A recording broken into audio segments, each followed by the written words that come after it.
Bonjour Marc Agron, Bonjour. bienvenue ici dans la librairie boutique du MCBA.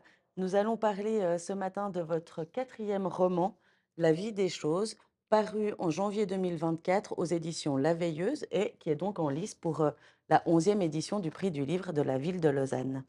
Alors dans ce quatrième roman, La vie des choses, vous nous racontez l'histoire assez rocambolesque de Jan Mendelek, un écrivain à succès qui va vivre un échec littéraire et va tomber dans l'oubli. Alors que ce héros a un fort besoin d'exister, d'être dans la lumière, d'être reconnu, comment est-ce qu'il va vivre cet échec littéraire? Qu'est-ce qui va le traverser?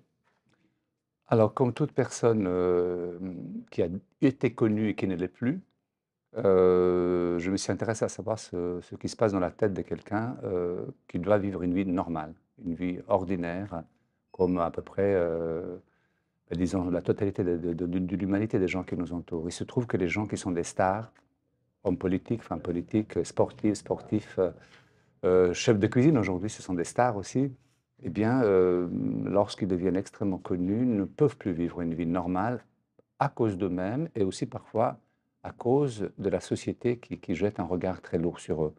Donc, je me suis intéressé à un écrivain parce que c'est un métier, disons, disons, le milieu du livre, hein, n'est-ce pas, l'édition, etc., le milieu de l'art. Voilà, je vais voir comment cet homme, lorsqu'il tombe petit à petit dans la folie, vit cela. Est-ce qu'il va essayer de rebondir ou pas? C'est devenu à peu près non pas un thriller, mais disons presque un roman intrigue, mais je me suis surtout intéressé à son comportement social. Et effectivement, il ne va pas vraiment réussir à revenir à la vie normale, ou à la personne, inconnue. Il va être, un peu forcé, il va s'enfermer chez lui, il va travailler à l'écriture d'un nouveau livre. Il sera publié, mais son éditeur lui dit: «Il faudra que tu signes, ton livre sous pseudonyme». Est-ce qu'il ressent ça un peu comme une petite mort? Alors évidemment que, étant donné qu'il est très égocentrique, égocentré déjà, et quelqu'un qui a un orgueil surdimensionné, être riche, disons, gagner sa vie très bien, je répète des noms, ça peut être un sportif de haut niveau, hein, des Mmh. footballeurs d'aujourd'hui. Pour lui, ça importe très peu finalement. Ce qu'il veut, c'est d'être connu, lui, son nom, sa photo, son image doit flotter. D'ailleurs, le mot revient dans le livre, Mmh. il flotte sur la ville quelque Mmh. part. Et il veut ça essentiellement. Mmh. Vous nous proposez aussi dans ce livre un portrait un petit peu, négatif, du milieu littéraire, parisien éditorial, notamment via la figure de son éditeur, Louis Fanberg. Est-ce que vous avez voulu un peu en créer une sorte de stéréotype de l'éditeur tout-puissant? Alors la réponse, c'est un peu comme le début de notre conversation. C'est le milieu de l'édition, mais vraiment, c'est le milieu du sport, de la musique et du théâtre que je connais un peu. Lorsque je parle avec des comédiens, nous les admirons, nous les applaudissons et nous savons, en fait, lorsqu'on les fréquente, que dans les coulisses, c'est tout à fait différent. Le monde de l'édition est effectivement un monde qu'on admire de l'extérieur, les publications, c'est en général un rapport d'admiration. Dès l'instant où il y a admiration et disons il y a une Mmh. certaine tendance à idolâtrer des gens. C'est vrai que la fabrication du livre, tout ce qui va autour du livre, n'est pas toujours joli joli, mais cela va de la même façon dans le monde de l'industrie ou dans le milieu religieux ou dans les monastères même. Il peut y avoir de l'extérieur, c'est quelque chose de très beau et puis qu'est-ce qui se passe exactement à l'intérieur? Donc c'est toujours pour moi donc oui, c'est un peu un roman sociologique si vous voulez, c'est une excuse pour explorer des choses. C'est aussi montrer le revers de la médaille. Revers de la médaille, même si ça peut paraître un cliché, mais comme disait voilà, on ne peut parler que des choses qui ont déjà été vues et entendues et lues. Mmh. Votre héros, Yann Mendelek, est aussi, un mari, un père de famille. Sa femme, Rosemary, l'a toujours, supporté, enfin soutenu et supporté. Quel type de père, quel type de mari est-il, ce Yann Mendelek? Encore une fois, je me rappelle d'un retour d'un éditeur il y a très longtemps quand j'avais présenté mon livre.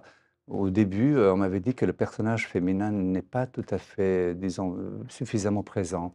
Or, pour moi, c'est le livre d'une sainte, en fait. Alors, on peut donner au mot saint les connotations qu'on veut aujourd'hui. On idolâtre aujourd'hui, on est plutôt. Le saint, c'est l'Internet, c'est le téléphone portable. Autrefois, c'était une espèce de foi ou jusqu'à la superstition. Rosemary est le personnage central du livre.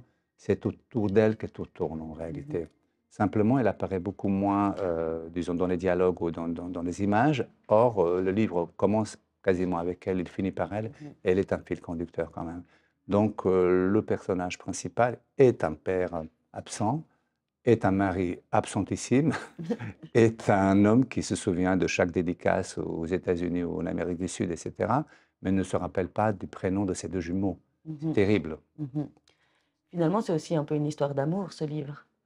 C'est une histoire d'amour, non pas parce qu'il y a un happy end ou non. C'est quoi le contraire du happy end? Je ne sais Bad plus quoi. end. Ah, comment? Bad end. Bad end. Voilà, bad end. C'est une histoire d'amour parce que finalement, qu'on le veuille ou non, toutes les histoires sont des histoires d'amour, sans tomber dans le cliché de qu'est-ce qu'une histoire d'amour. Puisque finalement, je me suis un peu débrouillé pour que chacun des personnages ait non pas son double, mais son contraire, si vous Mmh. voulez. Donc ça peut être homme-femme, blanc et noir, bon éditeur, mauvais éditeur, les jumeaux qui se ressemblent pas tant que ça, et puis finalement deux écrivains, puisqu'il s'agit de ça. Mmh. Mmh. Deux identités en tout cas. C'est un livre, justement, il y a beaucoup d'intrigues, de rebondissements. Est-ce que comment vous écrivez ce type de livre? Vous aviez un plan? Vous connaissiez la fin avant d'écrire le début ou ça vous est venu, petit à petit? Alors en fait, c'est une construction, puisque le livre a 200 pages et on va dans une direction, dans une autre. C'est vraiment Mmh. un aller-retour. Alors il y a un aller, mais est-ce qu'il y a un retour? Et l'intrigue est née dans la deuxième partie du livre lorsqu'il s'agissait de revenir, puisqu'il s'agit de quelqu'un Mmh. qui finalement changera d'identité. Est-ce que celui qui revient ou quelqu'un d'autre revient à sa place et qui portera le même nom que lui, puisque c'est possible grâce à, disons, on va dire, le secret du livre qui nous poursuit à peu près la moitié des livres. Mmh. Donc la construction, disons, le livre est très construit, disons, non pas mathématiquement, il y a une construction, on va dire, architecturale, si on Mmh. veut. Par contre, l'intrigue vraiment est venue un peu dans l'écriture, ça devait en tout cas pas être un roman à intrigue, en tout Mmh. cas pas un thriller. Non. Et j'ai beaucoup ri les premiers mois où les lecteurs me disaient: «Waouh, quel thriller!» Je n'ai jamais écrit de thriller de ma vie, j'en suis absolument incapable et ça me fait rire et ça me convient. Je dis: «Oui, oui, bien sûr, c'est un thriller». Disons, c'est comme ça me plaît que c'est devenu un thriller sans que je le veuille parce que je ne suis pas capable de construire un roman policier, par exemple. Merci beaucoup, Marc Agron, d'avoir répondu à ces quelques questions ce matin. Je rappelle, le titre de votre livre, La vie des choses, paru, en janvier dernier aux éditions La Veilleuse, en lice pour la 11e édition du Prix du livre de Lausanne. Merci beaucoup. Merci, Fanny.